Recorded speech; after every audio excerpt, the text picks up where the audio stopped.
Okay, this is a reaction video. This is from Lost in the Pond, Lawrence. Please click like, share, and subscribe for him, and like, share, and subscribe for me as well.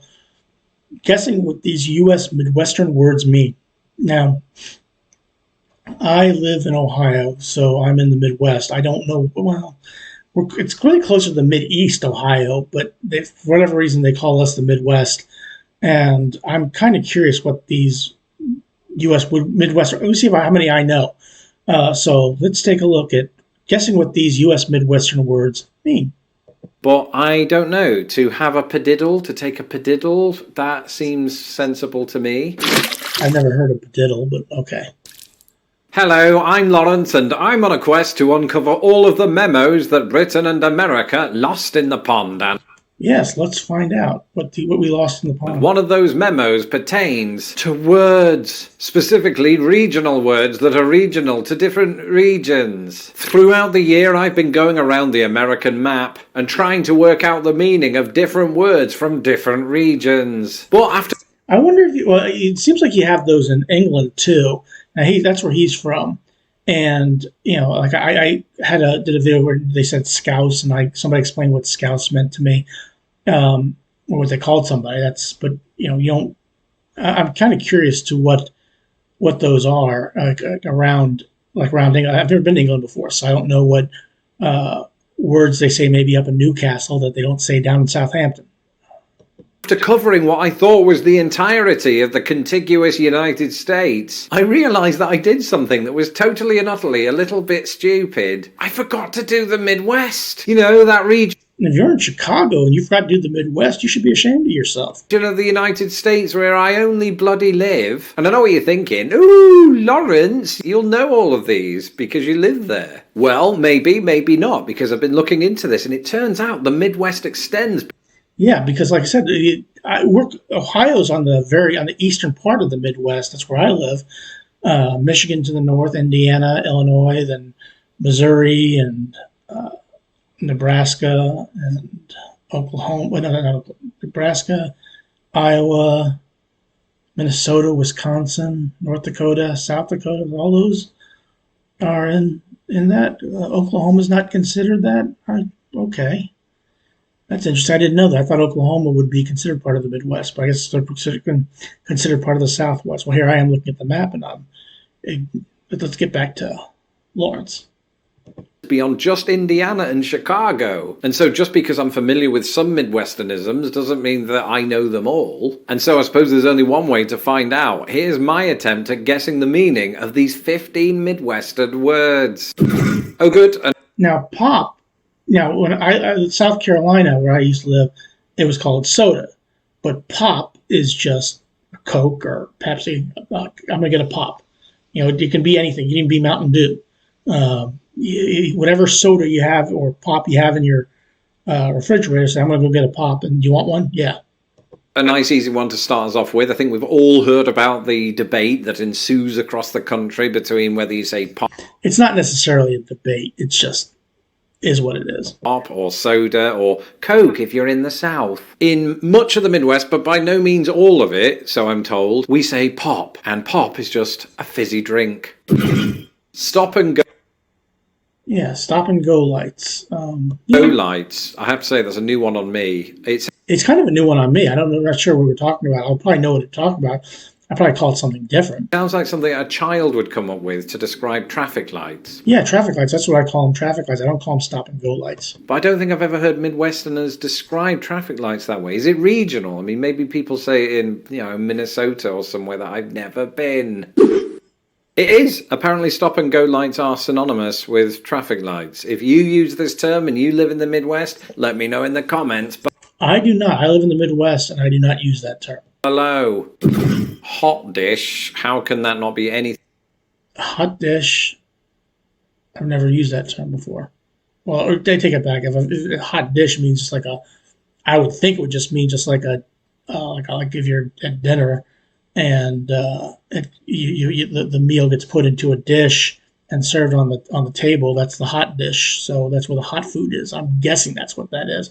I don't know that I've ever said it or I've heard it, but That's my guess. Anything other than a dish that's hot, including, hot dogs, Chicago-style pizza, or ice cream. They have fried ice cream in the Midwest.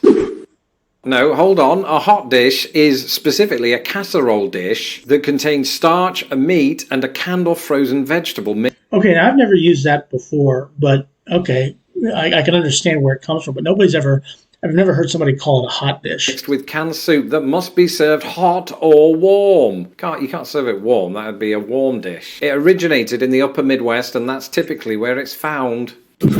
Go up north. I don't think I've specifically heard Midwesterners use this phrase, but I can picture it being used to describe Canada, to go to Canada. It wouldn't be Yeah, I could see that being Canada, but we just say Canada. literally to go north. There's a lot of these Midwestern words that he's using that I've never heard before. And I've been in the Midwest for over 40 years. Only end up in Wisconsin. Although pop, I had heard. You have to go the whole hog and maybe, ride a moose. And that's what it means, to go up north. It doesn't mean that. Apparently in Michigan, to go up north means to go camping or to stay in some sort of cabin or a mixture of the two. See, Okay. I don't live in Michigan, so I would never have said that. for somebody who lives in the Midwest, this is shocking. I have 1 out of 4 correct. Oh, I've got 1 out of 4 correct too. UFFDA. UFTA? Ufta, this is a word that I have seen written down before when researching Midwestern English.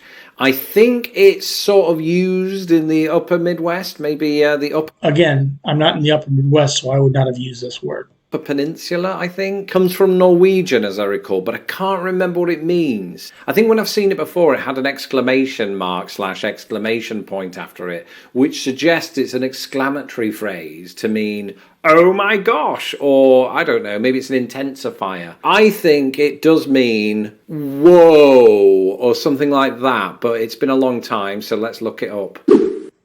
It has its own Wikipedia page. It is an exclamation or an interjection used to express dismay. I'm not sure I fully conveyed that in my guess. Woe is more surprise than dismay, isn't it? It is, though, of Norwegian origin, so I think I should get half a point for remembering that. I'll give you half a point for that, but as I said, I've never heard of it before. This is the first time I've ever heard of it. No? Right, fine. Ufta. Crick. I have heard this one before. It's not short for cricket, for obvious reasons. It doesn't mean a crick in your neck, because I think people just say that generally in the US. But I think it's another way of saying creak, as in, the type.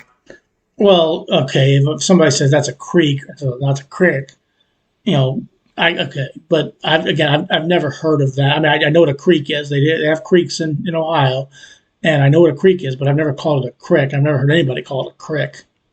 Of stream, not to be confused with the secret stream that I have with my patrons every Friday. There you go. Some Midwesterners will pronounce creek as crick when talking about a brook or a small stream. It's like how they sometimes say arn to mean iron, or toilet to mean toilet, or wash instead of wash, and I'm not suggesting they do all 3 of those activities at once. Gym shoes. Okay, gym shoes are another word for sneakers, or I know what gym shoes are. Then, some people walk around in sneakers and they change their shoes to go to the gym. That's what I've always heard it referred to as. I haven't used it in a long time, but that's what gym shoes, I believe, are. This isn't a term you hear very often, but it is a term that apparently pops up in Chicago and 1 or 2 other places in the Midwest. It just means what the rest of America calls either tennis shoes or sneakers, or what we in Britain call trainers. Right. Sometimes people will wear a specific kind of sneaker at the gym that they won't wear walking around. They'll even change from one sneaker to another pair of sneakers. But there you go. There's a handy little map showing that gym shoes is indeed found in Chicago. Yeah, and tennis shoes is another word. Gym shoes, tennis shoes, sneakers. Yeah. Chicago and also Cincinnati. Schnookered. Now, I've heard schnookered before, that you've been schnookered, but I haven't heard a whole lot. I've heard this word before. So in Britain, we have the word snookered, which comes from the sport snooker. I know there's a sport called snooker in England, but I'm not very familiar with it. Which just means you're trapped. There's no way out of this thing. I think schnookered means that they've. Well, I may as well make a guess that somebody conned you or something like that. That's the only thing I can think of because I've heard the word schnookered. I'm just not sure what it means. It's not some word that's frequently used in the Midwest that I'm aware of. Wonder if it's just a continuation of that. I know this term, I've never used it. I've never had it used about me, or at least not that I can remember. So I think snookered is that. There's no way out of this. You're trapped. You're snookered.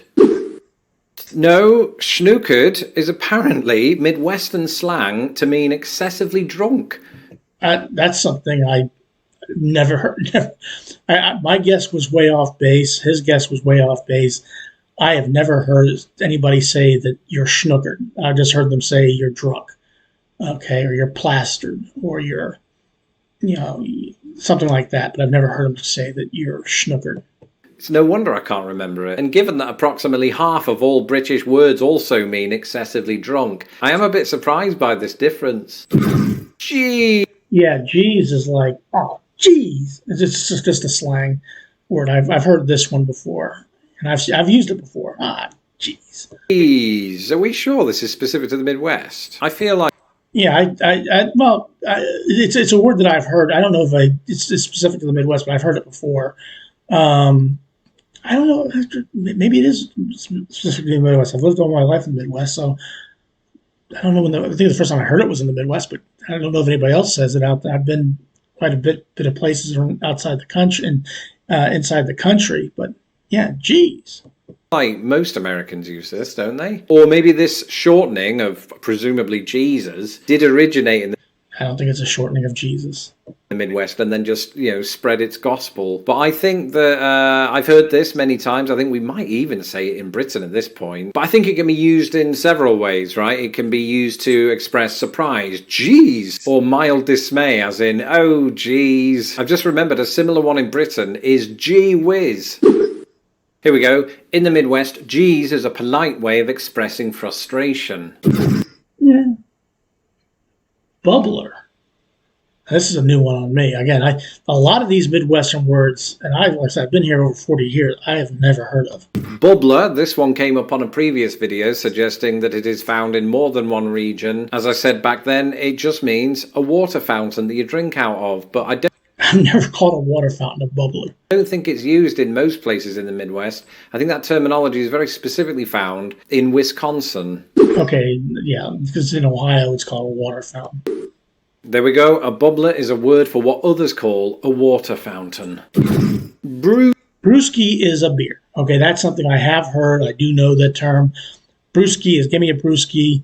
Not a lot of people I know say it, but I have heard it before. But brewski is just a give me a beer. Brewski. I've definitely heard this term, but now I can't remember if it means like a brew of coffee or the type of brew that would leave you schnookered. I've clearly never gotten drunk with Midwesterners. Either way, even though I've seen this word before, I don't think any Midwesterners have personally used it to me. I think a brewski is another word for beer. Have a pint of brewski. Brewski, you're like... Yeah, nobody would ever say, give me a pint of brewski. They say, give me a brewski. Likely to hear the word brewski floating around a local Midwestern pub. It's just another way we say beer. Oh my... It's amazing what you just pick up through osmosis, or through being schnookered. I'm certain... Padiddle. I haven't heard padiddle. And I've covered this word before. I just can't remember what it means off the top of my head. I mean, looking at it, it looks like the inevitable biological result of having too many brewskis. Never break the seal. But I don't know. To have a padiddle, to take a padiddle, that seems sensible to me. I think it means to just go to the bathroom. I'm not so sure about that. I could be wrong. I've never heard the word. Padiddle is a Canadian and American slang term for a vehicle with a burnt-out headlight or brake light, of course. I've never heard that before. Of course, you're driving along and you see this, you're supposed to say padiddle.